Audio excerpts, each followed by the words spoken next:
In today's video, I'm going to teach you how to do a balloon garland that is worth $500.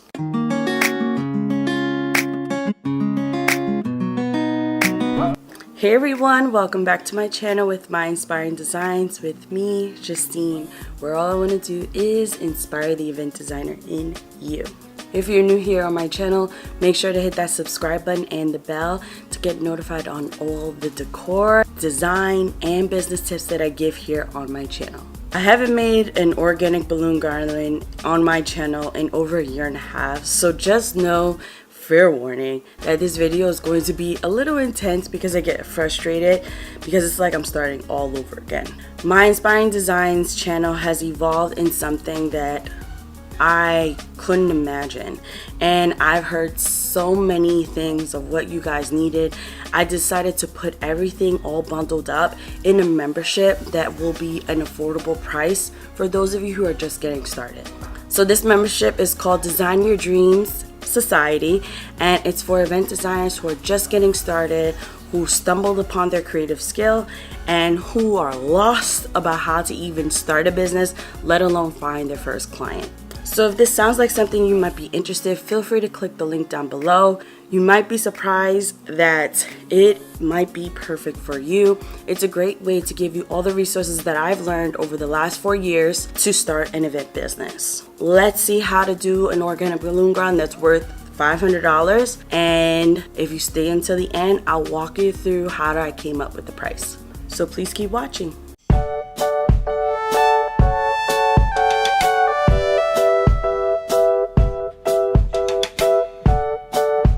I decided to use Jamar balloons because there is an Orlando distributor, so I'm able to get the balloons pretty quickly if I need them for last minute balloon tutorials. I would suggest going on their Instagram or website. I'll link everything down below so that way you can find a local store near you, or to see if they ship in your area.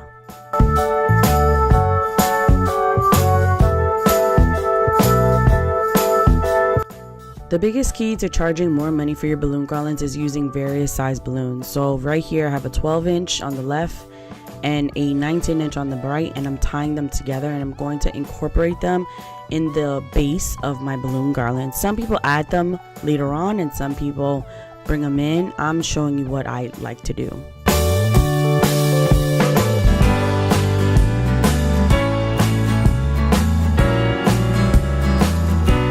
One of the biggest questions I get asked in my previous videos, how do you know when to stop? Well, if you get a cone shape like this balloon right here, that usually indicates it's reached its capacity, and I always release air from the balloon so they don't pop. That's another thing I hear from you guys all the time, is like, my balloon's always popping, especially outside. Well, use high quality balloons like Jamar and make sure to release some of that air. And here's a quick slowdown for you on how to tie the balloons. I just twist them and then tie a knot right in the middle. As you practice more, you will get faster and quicker with it. So I would definitely recommend using maybe some Amazon kits that you can get for like $14.99 on Amazon. I have a link down below, and practice tying your balloons so that way you get a lot faster. This color combination was really cute, but in fact, I don't know if I ever told you guys that turquoise is my new favorite color, but there's a huge meaning behind it. My grandmother, who passed away a few years ago, was like my second mom, and in order to honor her presence, I decided to incorporate her favorite color, which was turquoise at the time. So this is why turquoise is in my Inspiring Designs world. Now you know some fun facts. Okay, so we're gonna get some fishing wire. I had a 10-pound fishing wire, but I recommend trying to get the heaviest one you can get, because I've noticed the thicker the string, the less likely it will pop your balloons when you're doing the circle or figure 8 when it comes to putting the balloons together. Just FYI, I didn't know this for a long time until I realized like a thicker string obviously will not pop the balloons as much as a thinner string, which is the lighter versions of the fishing wire. So as always in my previous videos, you have to make sure that you put the duplets in opposite directions when it comes to tying them to your fishing wire. So you go over the first set, apply a little pressure, go under the second set, and then pull. When you have holes in your garland, it's because you're not pulling tight enough. Just FYI. That's another question I get asked on all of my balloon tutorial videos. And this is the one thing that will help you when it comes to building a base for your garlands. Another way for you to charge a lot higher is this new trend called color blocking. I think color blocking adds a different luxury feel to your balloon garlands. This is just my opinion, but it looks a lot more organized and put together, and it's very attractive to the eye when it comes to your clients. So color blocking is definitely something I would recommend adding into your mock setup designs, but if you add the sporadic ones that I've done in before, that's okay too.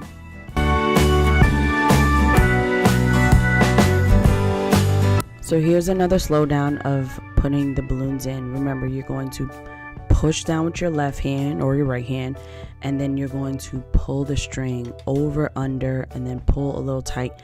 Not too tight where it's suffocating the balloons and it causes it to pop, but just make sure that it's tight enough so there's no gaps in between your balloons.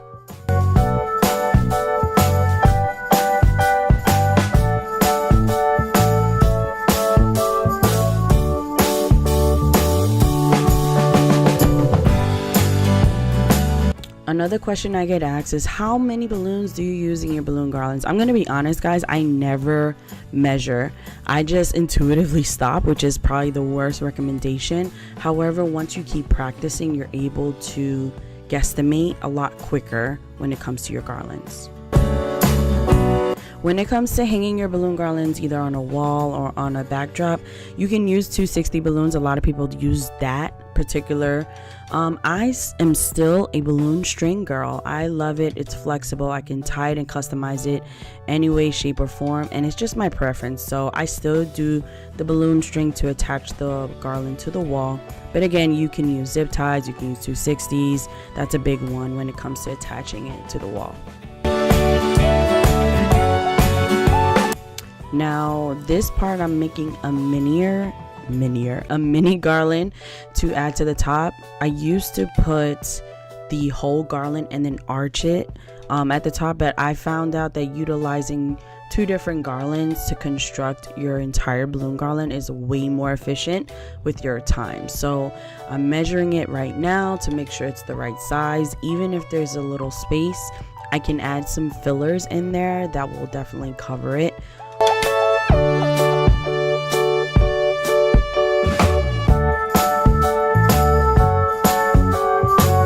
When it comes to attaching the top garland to the vertical one, I utilize a 260. Sometimes I wrap it around the balloon, and most of the time I tie it. It's really up to you what you want.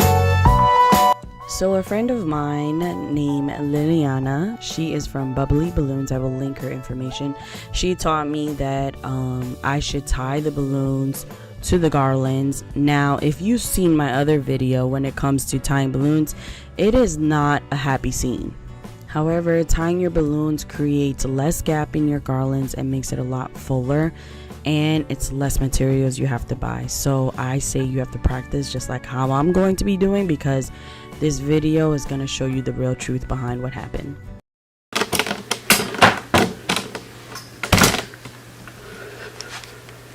I'm tired. I'm sweating, I'm frustrated, trying to tie the balloons, but sucks. Freaking sucks, man. That's what happens when you stop doing it for like almost a year and a half. Ugh!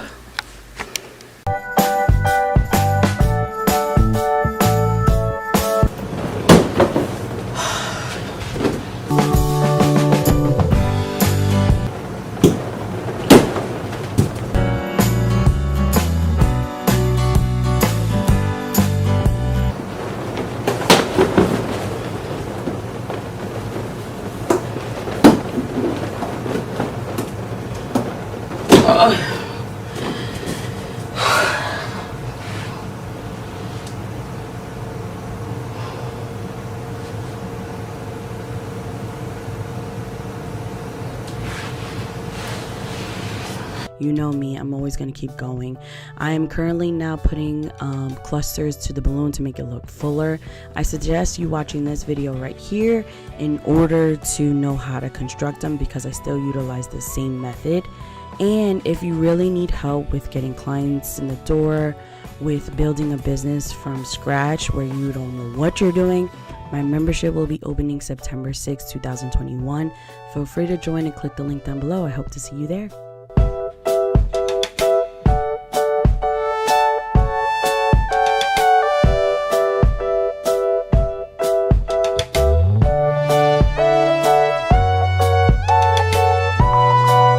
So now that you watched the video on how to create this balloon garland, I wanted to walk you through a micro way of why I would charge $500 or more for this balloon garland.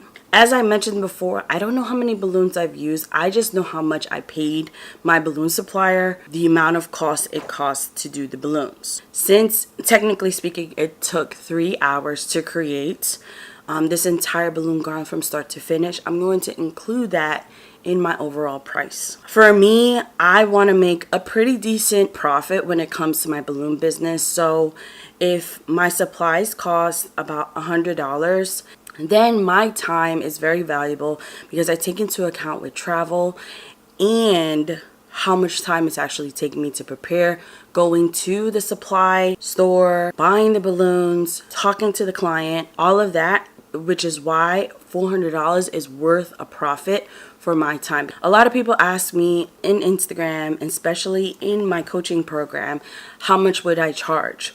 When in actuality, it doesn't matter how much you would charge. It's all about what you want to make. At the end of the day, as long as you're making a decent profit and you're finding clients who are willing to pay, that's all your pricing should be about. Well, I hope you guys continue designing your dreams into reality, and I'll catch you guys in the next video. Bye.